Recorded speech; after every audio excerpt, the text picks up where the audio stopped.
Merci de votre fidélité. 20h sur la télévision Futur Média. Bonsoir à toutes et à tous. Bienvenue à cette principale édition. Les titres, c'est tout de suite. Levée de l'immunité parlementaire du député Moustapha Diop, les membres de la commission ad hoc désignés suite à une saisine du garde des Sceaux.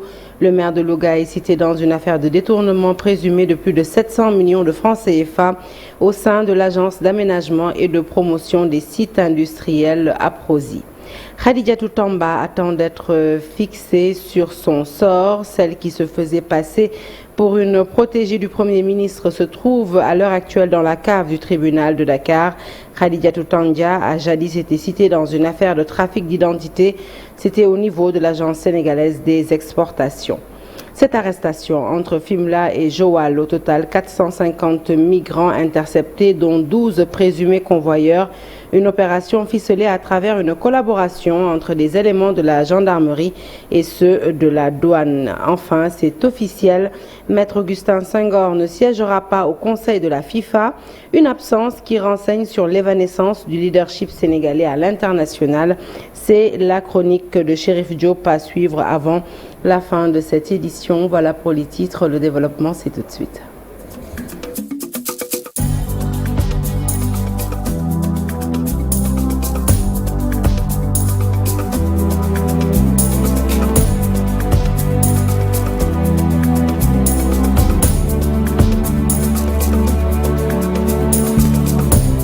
Bonsoir à toutes et à tous. Je vous l'annonçais tout de suite dans le sommaire. La commission ad hoc chargée de statuer sur la levée de l'immunité parlementaire du député Moustapha Diop est mise en place ce vendredi à l'Assemblée nationale.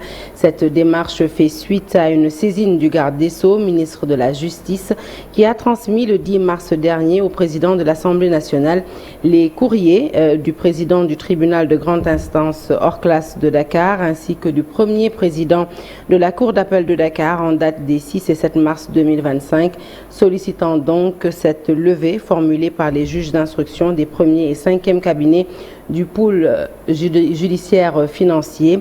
Maître Abdoulaye Tall, président de la commission ad hoc, que je vous propose d'écouter au micro d'Habib Faye pour des détails. Pour statuer ou non si le député a fait ou n'a pas fait.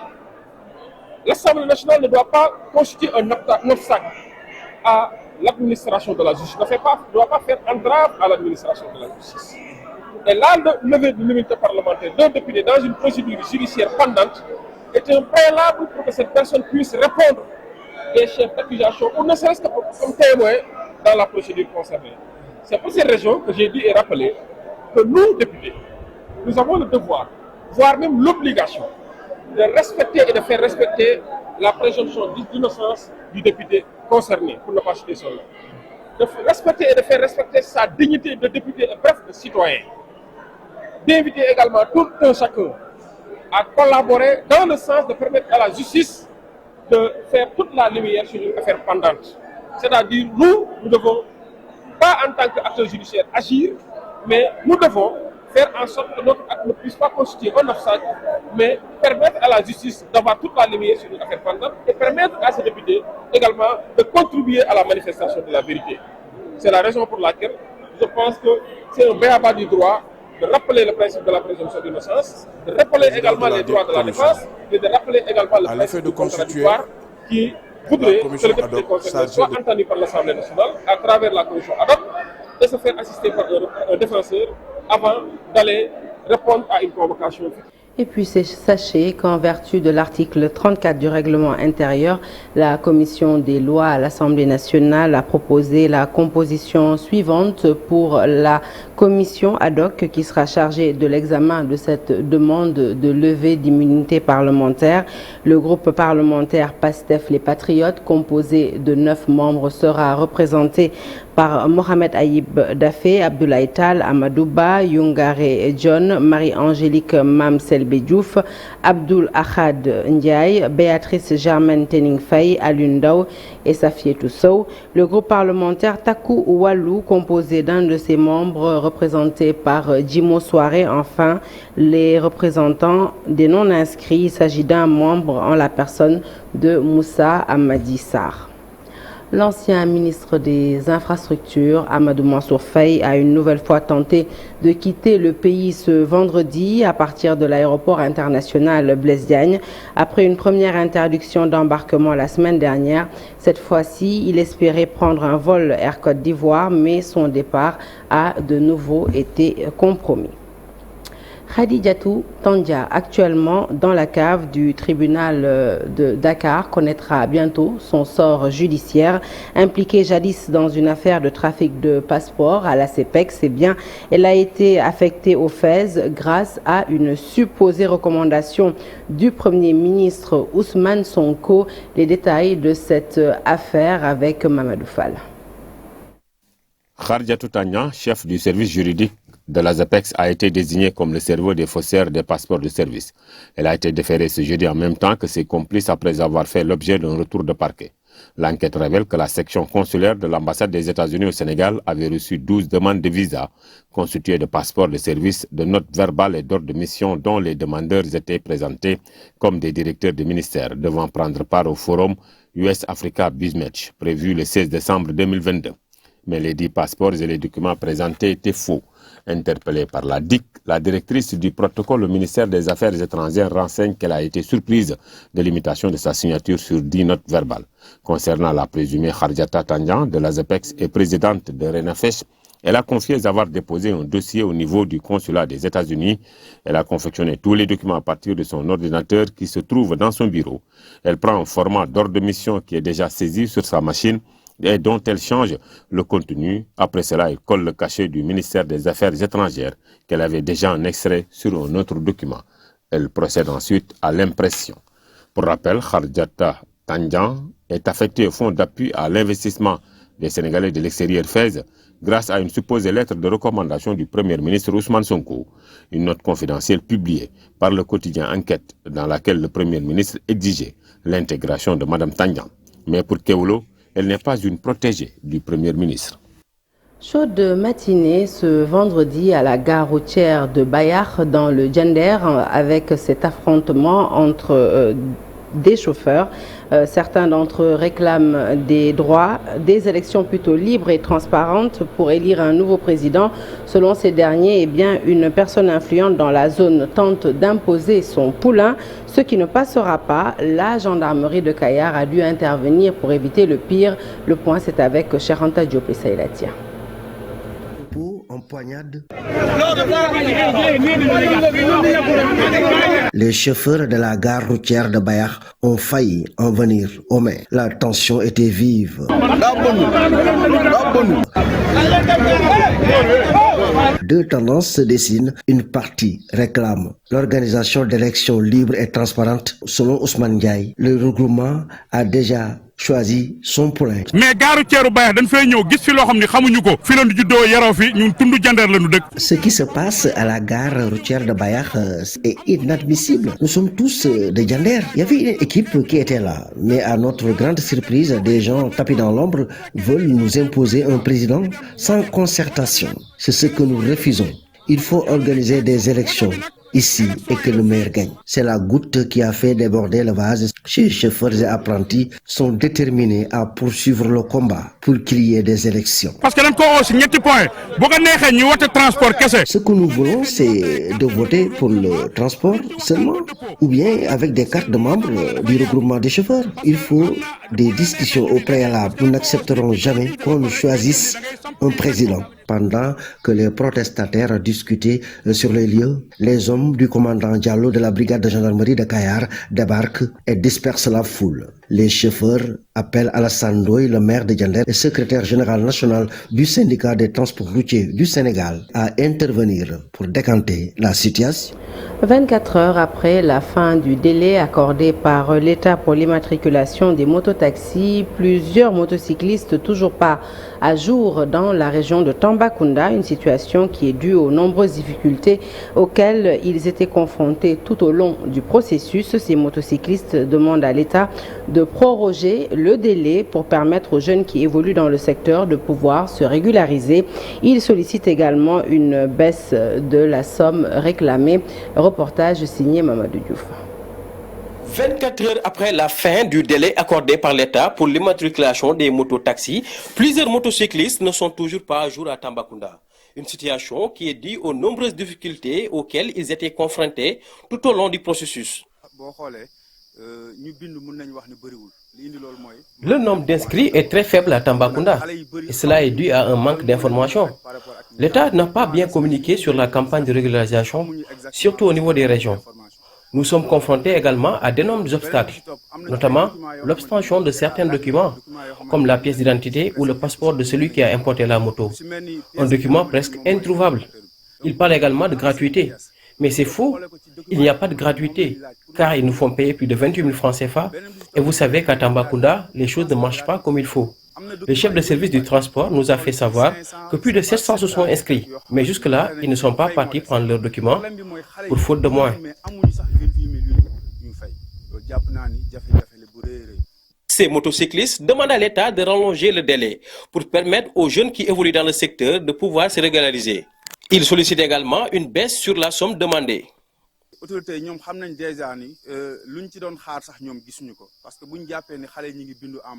Ça ressemble beaucoup plus à un échec et les autorités le savent très bien. Car ici à Tambacounda, même le quart du nombre de motocyclistes ne s'est pas encore inscrit. Il faut également qu'ils sachent que chaque région a ses réalités. Par exemple, chez nous à Tambacounda, nous avons constaté un déficit du personnel du service des transports. Seuls 2 ou 3 agents sont chargés de faire le travail pour une vaste région comme la nôtre. Vous voyez combien c'est difficile. Et ce qui a créé la lenteur. Ce que nous attendons de l'État, c'est qu'il prolonge la date d'une année encore, pour permettre aux jeunes qui évoluent dans le secteur de pouvoir obtenir tous les documents nécessaires. La même situation est constatée dans les autres départements de la région, comme Bakel, Goudiri et Koumpentoum. Là-bas aussi, les jeunes peinent à se régulariser, faute de moyens et du délai très court. Une situation qui risque de rendre catastrophique le taux d'enrôlement dans la région du Sénégal oriental. Et puis 450 migrants irréguliers, dont 12 présumés convoyeurs, ont été arrêtés entre Fimela et Joal ce vendredi. L'opération jumelée entre gendarmerie et douane a permis d'intercepter ces migrants, dont un nombre important de femmes et d'enfants. Ndeye Matidjan et Mamadou Gueye nous livrent les petits soucis techniques intervenus alors que nous diffusions ce journal. Un journal que nous allons tout de suite poursuivre. Je vous l'annonçais donc tantôt. 450 migrants irréguliers, dont 12 présumés convoyeurs, arrêtés entre Fimela et Joal ce vendredi. L'opération jumelée entre gendarmerie et douane a permis d'intercepter ces migrants, dont un nombre important de femmes et d'enfants. Ndeye Matidjan et Mamadou Gueye nous font part des contours de cette arrestation. Une première pirogue est d'abord interceptée à Fimela avec à son bord 250 migrants irréguliers, puis une deuxième à Joal avec cette fois-ci 200 candidats. 12 présumés convoyeurs, tous des Sénégalais, sont arrêtés, 5 dans l'embarcation de Fimela et 7 dans celle de Joal. Dans les 2 pirogues jumelées, un nombre important d'enfants y étaient ainsi que des femmes. 3 moteurs hors bord sont aussi saisis dans la deuxième pirogue et sont acheminés à la brigade de gendarmerie de Joal. L'intervention qui a permis l'arrestation de 6 candidats de différentes nationalités, dont des Sénégalais, fait suite à une alerte parvenue à la brigade de gendarmerie de Fimela il y a 2 jours ou 3, faisant état de l'organisation d'un voyage de plus de 600 personnes. Cette dernière, qui a pu arrêter la première pirogue et non la deuxième, avise à son tour la douane de Fimela puis la brigade de gendarmerie de Joal. Selon nos sources et pour reprendre leurs mots, l'opération est en cours pour démanteler tout ce réseau de malfaiteurs. Parlons éducation à présent. Après la signature du décret relevant la pension de retraite des enseignants du supérieur en faveur des veuves et orphelins, c'est au tour du syndicat autonome pour le développement de l'éducation et de la formation, le SADEF, de se signaler.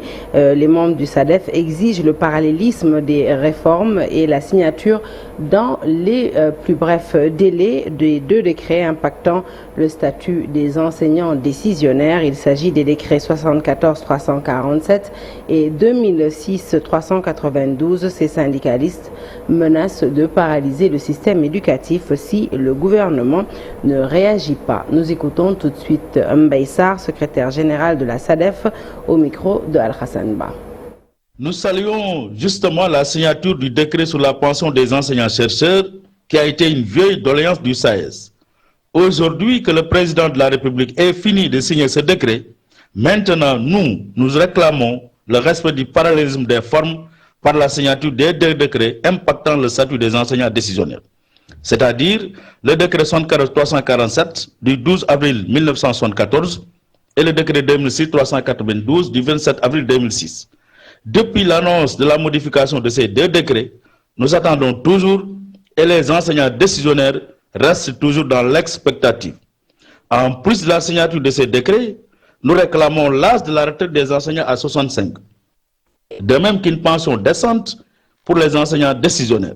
Parce qu'il faut le dire, la finalité de notre revendication, c'est justement une retraite décente pour tous les enseignants, dont la plupart d'entre eux sont aujourd'hui en train de souffrir à cause de lenteurs administratives. Des actes font même plus de 3 mois au secrétaire général du gouvernement sans être numérotés. Ce qui est grave et ce que nous n'avons jamais vécu. Nous réclamons plus que jamais la digitalisation des procédures administratives pour abréger la souffrance des enseignants. Nous attendons du gouvernement des réponses diligentes, sans quoi nous serons obligés, malheureusement, de renouer avec la grève. La grève des agents de santé bien suivie à Bombay. Ces spécialistes en santé communautaire ont déserté les structures de santé du département. Ils exigent entre autres le recrutement dans la fonction publique et la création d'un statut pour les agents communautaires. Babacar Diouf et Nongouniaï. Ces agents communautaires du système de santé ont décidé de répondre à l'appel du syndicat des travailleurs de la santé. Pendant 2 jours, ils ne rendront aucun service dans leurs postes respectifs. Nous avons décrété un mot d'ordre de 2 jours, les 13 et 14 mars 2025. Ils exigent aussi le recrutement dans la fonction publique. Le recrutement. Notre premier point de revendication, c'est notre intégration dans la fonction publique. Parce que nous avons fait plus de 10 ans dans ces structures de santé, sans la moindre reconnaissance. Les camarades de Chersek en service dans les structures sanitaires du département de Bombay demandent un statut permettant leur reconnaissance. Nous devons avoir un statut, nous autres agents communautaires de santé, parce que nous ne pouvons pas continuer comme ça à travailler sans la reconnaissance de l'État. Les communautaires. La petite expérience qu'ils ont vécue avec des collègues admis à la retraite les fait douter. Il y a de nos collègues qui sont admis à la retraite, mais quand ils partaient, on leur a juste donné une enveloppe qui ne contenait même pas 50 000. Donc, grève des travailleurs n'a certes pas complètement paralysé le système de santé, mais a réduit sa performance. Allez, parlons santé toujours avec la célébration ce 14 mars de la Journée mondiale du sommeil. Actualité oblige, nous allons parler des bienfaits du sommeil dans cette édition. Le docteur Ousmane Racine Thiam alerte sur l'importance du sommeil pour le bon fonctionnement de l'organisme. Selon ce médecin pneumologue de formation, il est impératif d'avoir un temps de sommeil correct pour éviter de contracter certaines maladies telles que le trouble de la vigilance, l'hypertension ou encore le diabète. Fatima Touré l'a rencontré pour nous, reportage. Au Sénégal, près de 15% de la population souffre de troubles du sommeil. En ce jour marquant la Journée internationale du sommeil, le docteur Ousmane Racine Thiam revient sur l'importance de dormir suffisamment. Il y a les troubles du sommeil, c'est-à-dire des maladies qui sont liées à une perturbation du sommeil. Et il y a beaucoup de conséquences sur le plan médical qui sont liées à ces troubles du sommeil. Donc il faut savoir que le sommeil habituellement n'était pas forcément pris en charge par la majeure partie de la population parce qu'on se disait que le sommeil n'était pas très important, mais au fur et à mesure des études et des découvertes, on se rend compte actuellement que le sommeil est un déterminant majeur de la santé et que pour avoir une bonne santé, il faut avoir un sommeil de bonne qualité. Si la personne ne dort pas assez, y aurait-il des conséquences sur sa santé, docteur? Il y a aussi des maladies qui sont liées à une perturbation du sommeil. On peut citer Celle qui est la plus fréquente, c'est le syndrome d'apnée du sommeil. Donc, le syndrome d'apnée du sommeil fait partie des troubles respiratoires du sommeil, donc qui entraîne des pauses respiratoires au cours du sommeil et qui peut provoquer beaucoup de conséquences sur le plan cardiovasculaire, neurologique, métabolique. Maintenant, la chose aussi extrêmement importante qu'il faut dire, c'est que cette perturbation du sommeil va entraîner des troubles de la vigilance. Ça aussi, on ne le souligne pas souvent, mais quand quelqu'un a du mal à s'endormir, bien a du mal à avoir un sommeil de bonne qualité, ça a des répercussions sur son fonctionnement en journée. D'où l'importance de faire très attention, avoir un temps de sommeil qualitatif. La chose, c'est de faire attention à son sommeil, de considérer que le sommeil, au même titre que l'alimentation et l'activité physique, donc font partie des déterminants majeurs de la santé. Et pour avoir une bonne santé et garder une bonne santé sur le long terme, il est extrêmement important de prendre en charge son sommeil, de tout faire pour avoir un sommeil de bonne qualité. Dans le monde, près d'1 milliard de personnes souffrent aussi de troubles du sommeil, raison pour laquelle Dr Thiam demande à la population d'accorder une importance au sommeil afin d'éviter des problèmes psychologiques. Merci Fatima Touré. À Keur Massar Nord, les habitants des unités 14 et 15 des parcelles Asseni sont désemparés suite à l'arrêt des travaux de canalisation entamés dans leur quartier. Une situation qui les expose au danger à cause de canaux à ciel ouvert, comme vous le voyez sur ces images, avec des fers à béton délaissés sur les axes principaux. Elles interpellent ces populations, les autorités pour l'achèvement de ces travaux dans les plus brefs délais. Aminata Ba et Ousmane Baldé. L'arrêt des travaux de canalisation au quartier unité 14 et 15 des parcelles Asseni de Keur Massar Nord met les habitants dans une inquiétude totale. Des canaux à ciel ouvert qui laissent entrevoir des fers à béton dans un air pollué par une odeur nauséabonde. Sadengom, habitants de l'unité 14, s'en désolent. On est inquiet par rapport à la population, par rapport aux petits qui n'arrivent plus à vaquer à leurs besoins, à aller à l'école parce qu'ils courent un danger permanent à cause des canalisations qui ont été entamées, et ces canalisations ont créé un danger permanent parce que c'est des canalisations larges de 2 mètres à 2 mètres de profondeur.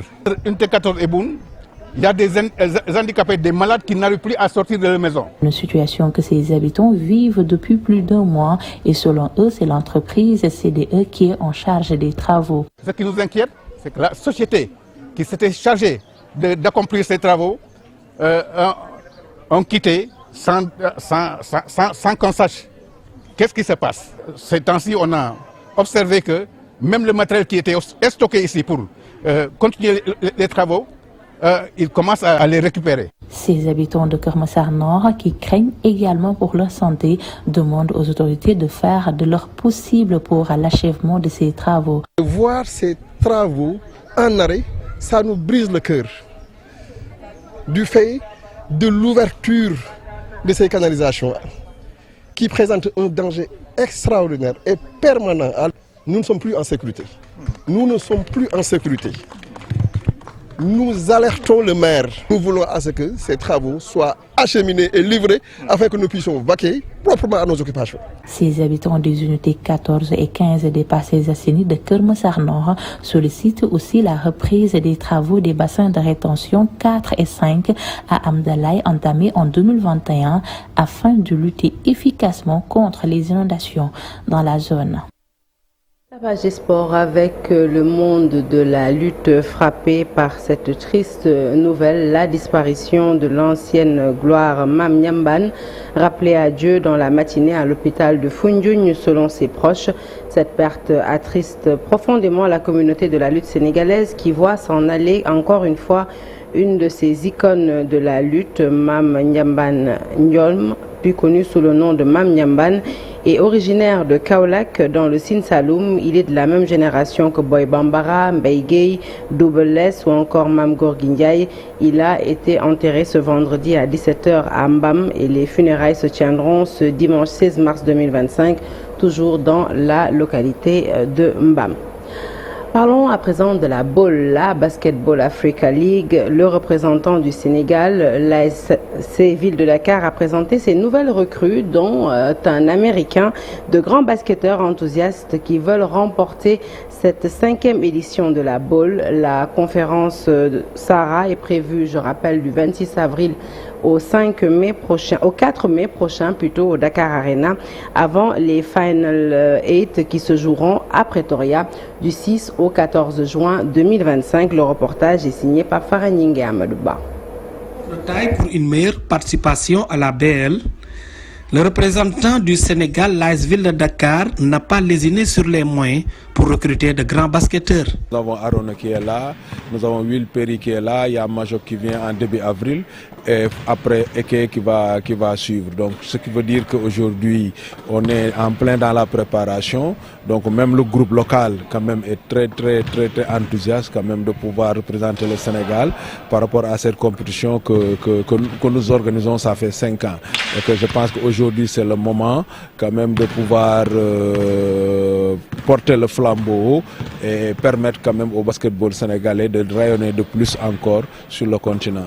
Des basketteurs très motivés et engagés pour atteindre leur objectif cette année. Ouais, je pense que nous avons fait une recrue parce que fële ak fii du benn mën nañu wax ne fële high level la mën na gën a kawe high level foofu te dafa am poste yoo xam ne c'est clair foog nga am ko su mel ni meneur boo xam ne day scorer nga am ci ailier yi foo xam ne ni scoreur lay doon tamit ak nga am présence big si biir soo boo seetloo ñoom ci ñetti postes yooyu lañ gën a focus. Bien sûr, surtout moi et Majok, on a joué, on était au Kenya avec la Roto Ball et c'était la première fois parce que l'opportunité de jouer ensemble cette année. Et Will Perry, ça serait la première fois d'ailleurs. Et l'autre jour même, le coach il était étonné parce que c'était notre premier entraînement, mais il m'avait demandé après de la voiture si on avait déjà joué ensemble. Je lui ai dit non, c'est la première fois. Mais joué naa ñaari équipe yëpp Petro ak Monastir jot naa joué ak ñoom donc xam naa ne équipe yu baax lañ. Créole seen coach bi aussi il est coach bu baax la. yaakaar naa ne daal poule bi moo gën a nekk poule bi gën a métti ci poule baal yëpp. Et que yenn équipe yi tamit mënoo xam tamit seen niveau tant que joueur ak ñoom. Un bon groupe enthousiaste qui va incessamment entrer en stage pour la préparation de la conférence Sahara du 26 avril au 4 mai prochain à Dakar. Oui, c'est des joueurs professionnels, ok. Nous ne sommes pas trompés donc d'éléments. Avec un bon meneur, donc toujours parfois le coach peut croiser même les bras. Parce qu'il peut créer le jeu donc, et faire jouer. La ville de Dakar entame déjà sa préparation avec la présentation de ses nouvelles recrues pour bien démarrer la 5e édition de la BL à domicile. Elle ambitionne d'intégrer les Final 8 qui se joueront à Pretoria du 6 au 14 juin. Et du basket, nous passons au football pour parler de la convocation du joueur de l'AS Douane, Richard Sagna, pensionnaire de la Ligue 2 sénégalaise. Une convocation qui n'est pas une première en équipe nationale. Mawad Wad avait déniché Ndofène Fall. Claude Leroy avait convoqué Victor Diagne des Nawetan. C'est l'avis de notre confrère Malik Tchandoum. Selon lui, Richard Sagna mérite sa convocation car il est à l'heure actuelle le meilleur buteur du championnat en Ligue 2 avec 9 réalisations. Nous l'écoutons, il s'est confié à Chérif Dia. De Richard, ironie de l'histoire, c'est pas une première qu'un joueur de 2e division soit convoqué en équipe nationale. On se rappelle que Ngor Sarr, qui était de l'AS Douane, où évolue justement Richard, a été convoqué en équipe nationale. Mais avant cela, il y a eu d'autres joueurs qui ont été convoqués et qui jouaient même dans des championnats navétanes. Je me rappelle Victor Diagne, qui a été convoqué par Claude Leroy alors qu'il était à l'ASC Ouagouniaï. Avant lui, bien avant lui, il y a eu le prince de Lamassas qui a été également convoqué par Feu Mawad Wad. Donc ça veut dire qu'il y a eu beaucoup de joueurs de D2 qui ont été convoqués en équipe nationale. C'est une bonne chose, d'autant que le garçon est très performant. Aujourd'hui, il a marqué la bagatelle de 9 buts en 17 match. C'est un garçon qui est percutant et également un sacré buteur. Peut-être qu'il n'a pas eu la chance d'aller monnayer ses talents à l'extérieur parce qu'il a eu des ligaments, une blessure grave, ligaments croisés, alors qu'il devait se rendre à Lyon. C'est pour cela qu'il n'a pas été à l'extérieur, mais il reste un joueur de valeur qui peut apporter quelque chose et c'est de bon augure pour le championnat local. Ça va être une source de motivation supplémentaire. Et puis c'est officiel, Maître Augustin Senghor ne siégera pas au Conseil de la FIFA. Le président de la Fédération sénégalaise de football a été sacrifié sur l'autel du compromisme et du lobbying diplomatique. Au-delà du football, cet échec renseigne sur l'évanescence du leadership sénégalais à l'international, un déclin très inquiétant. C'est l'avis de Chérif Diop qui signe cette chronique.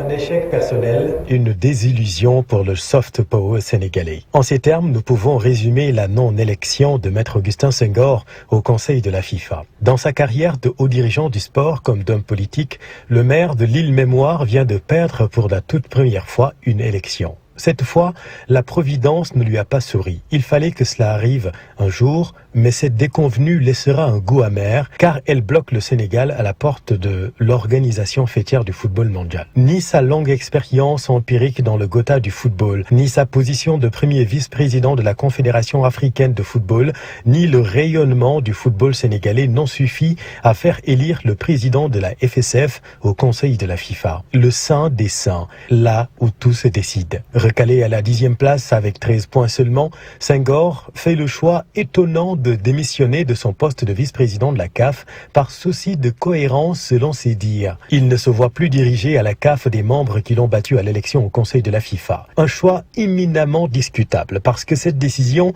n'est pas seulement hâtive, mais elle est aussi dictée par l'orgueil et l'amertume, donc pas réfléchie. Au vu de la liste des 6 membres, le lobbying diplomatique a prévalu. Senghor a été sacrifié sur l'autel du compromisme et du lobbying diplomatique. Les dirigeants de haut rang dans le monde le savent. Le sport, le football en particulier, est un puissant instrument d'influence et un facteur de libération et d'épanouissement des peuples. À ce propos, le désengagement du gouvernement du Sénégal de la prise en charge des compétitions africaines interclubs est de très mauvais augure, même dans un contexte de restrictions budgétaires. Devant la porte du lieu le plus sacré du foot, le président Senghor a trébuché, mais les dés étaient pipés. La veille de l'élection, certains observateurs avertis détenaient déjà la liste des membres qui seront élus. À ce niveau, le CV glorieux ne suffit pas, les places sont chères, elles se jouent dans les arcanes diplomatiques. Les choses se négocient en haut lieu, comme ce fut le cas en 2021, à l'occasion du choix du successeur du malgache Ahmad Ahmad. À l'époque, c'est grâce à d'intenses concertations menées par les autorités sénégalaises et marocaines